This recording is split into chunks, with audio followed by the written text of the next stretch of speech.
സലീം കുമാർ എന്നത് ഒരു നടൻ്റെ പേര് മാത്രമല്ല, അത് മലയാളിയുടെ നിത്യജീവിതത്തിലെ പുഞ്ചിരി കൂടിയാണ്. വിഷമങ്ങളുടെ നടുവിൽ പോലും നമ്മെ ചിരിക്കാൻ പഠിപ്പിച്ച ഒരു കലാകാരൻ്റെ പേരാണ്.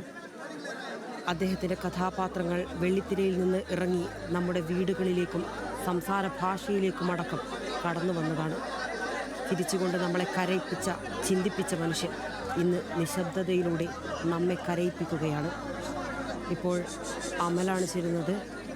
അമൽ സംസ്കാരത്തിനായി അദ്ദേഹത്തെ അവിടെ നിന്നും കൊണ്ടുപോകുകയാണെന്ന് കരുതുന്നു.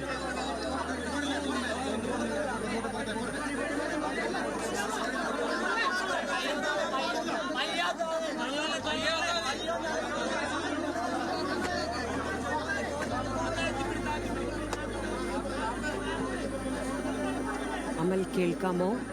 അദ്ദേഹത്തിനെ സംസ്കാരത്തിനായി കൊണ്ടുപോകുകയാണോ? എന്താണ് അവിടെ സംഭവിച്ചുകൊണ്ടിരിക്കുന്നത്?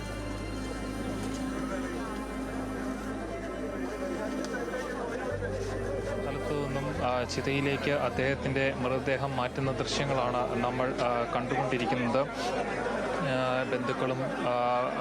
ബന്ധുക്കളാണ് അദ്ദേഹത്തിൻ്റെ മൃതശരീരവുമായിട്ട് ഇങ്ങോട്ടേക്ക് വരുന്നത്. ഏതായാലും ഇവിടെ കൂടി നിൽക്കുന്ന ജനങ്ങൾക്കടക്കം വലിയ രീതിയിലുള്ളൊരു ഹൃദയഭാരത്തോടു കൂടിയാണ് അവരിവിടെ നിൽക്കുന്നത്. ഏതായാലും ഇപ്പോൾ മഴ മാറി നിൽക്കുകയാണെന്നത് വളരെ ആശ്വാസകരമായൊരു കാര്യമാണ്. ഇത്രയും രാവിലെ മുതൽ വലിയ രീതിയിലുള്ള ആശങ്കകൾ ഉണ്ടായിരുന്നു. ഈ മഴ ഏതെങ്കിലും തരത്തിൽ സംസ്കാര ചടങ്ങുകൾക്കും മറ്റും തടസ്സമായി മാറുമോ എന്നൊരു ഭയമുണ്ടായിരുന്നു.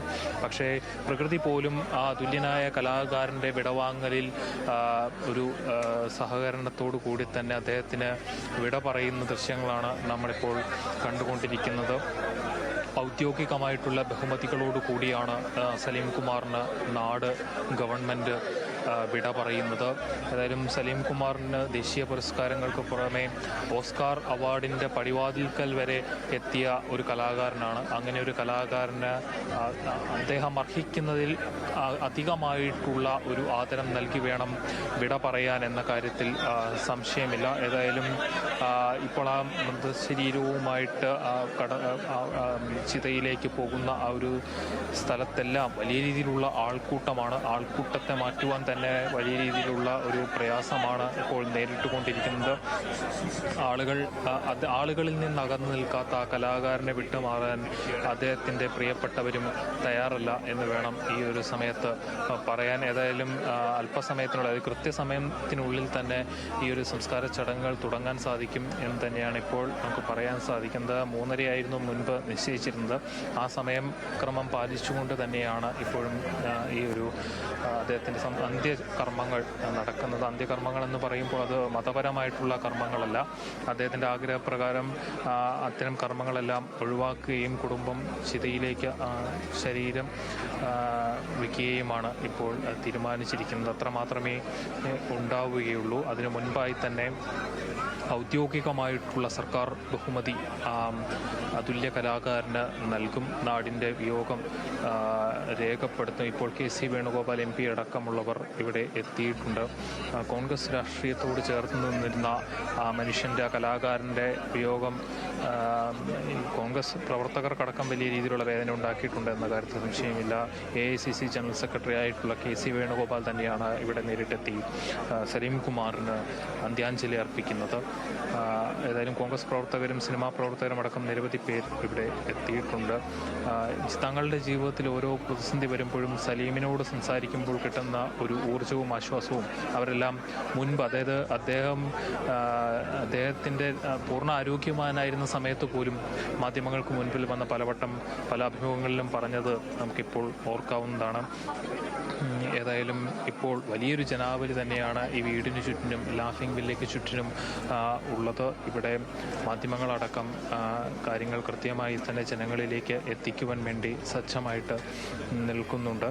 ഏതായാലും വലിയ രീതിയിലുള്ള വേദന ഈ പറവൂരുകാരെ സംബന്ധിച്ചിടത്തോളം മലയാളി സമൂഹത്തിനൊന്നാകെ അല്ലെങ്കിൽ സിനിമാ ആസ്വാദകർക്കൊന്നാകെ ഉണ്ടെങ്കിലും പറവൂരുകാർക്ക് അവരുടെ പേരിനൊപ്പം നിന്നിരുന്ന, അവരുടെ പ്രാദേശികമായിട്ടുള്ള വികാരത്തോടൊപ്പം നിന്നിരുന്ന ഒരു മനുഷ്യൻ്റെ വിയോഗത്തിനാണ് അവരിപ്പോൾ സാക്ഷ്യം വഹിക്കുന്നത്. പ്രത്യേകിച്ചും പറവൂരിനോട് ചേർന്ന് നിന്നുകൊണ്ട് പറവൂരിലെ പ്രശസ്തരായ മനുഷ്യരുടെ പേരുകൾ ചേർത്തുകൊണ്ട് ഒരു ഗാനം പോലും തയ്യാറാക്കി അതിനെ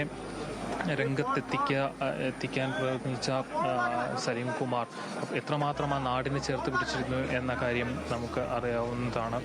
അത്തരത്തിൽ ചിറ്റേത്തുകരയിലെ ഈ ലാഫിംഗ് വില്ല പ്രളയകാലത്ത് ഈ നാട്ടിലെ സാധാരണക്കാരായ മനുഷ്യർക്ക് പോലും താങ്ങും തണലുമായി നിന്നത്, ആ ഒരു പ്രളയ സമയത്ത് അദ്ദേഹം എല്ലാ മനുഷ്യരെയും ചേർത്ത് പിടിച്ചത് ഒക്കെ കേരള സമൂഹം കണ്ടതാണ്. അത്തരത്തിൽ സമൂഹവുമായി ചേർന്ന് നിൽക്കുവാൻ സാമൂഹ്യ പ്രതിബദ്ധതയോടുകൂടി അദ്ദേഹം സംവിധാനം ചെയ്ത സിനിമകൾ പോലും അത്തരത്തിലുള്ള ആശയങ്ങളെ മുറുകെ പിടിച്ചുകൊണ്ട് ഉള്ളതായിരുന്നു.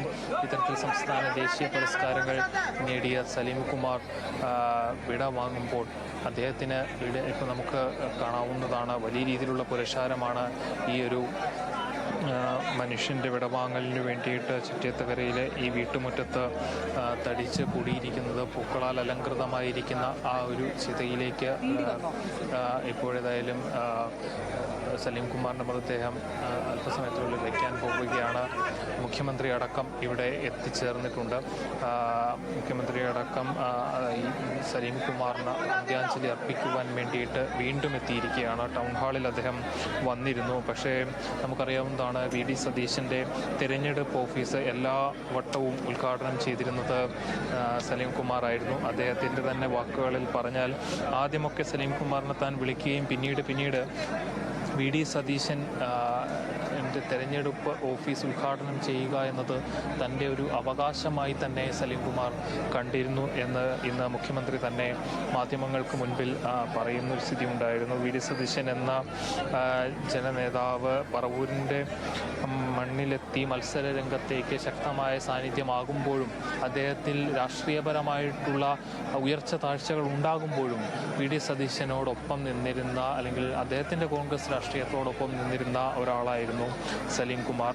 അങ്ങനെയുള്ള സലീം കുമാറിനെ വിട നൽകുവാനുള്ള എല്ലാ തരത്തിലുള്ള ധാർമ്മികമായിട്ടുള്ള ഉത്തരവാദിത്വവും തനിക്കുണ്ട് എന്ന ഉറച്ച ബോധ്യത്തോടു കൂടി തന്നെയാണ് VD സതീശൻ ഇവിടെ എത്തിയിരിക്കുന്നത്.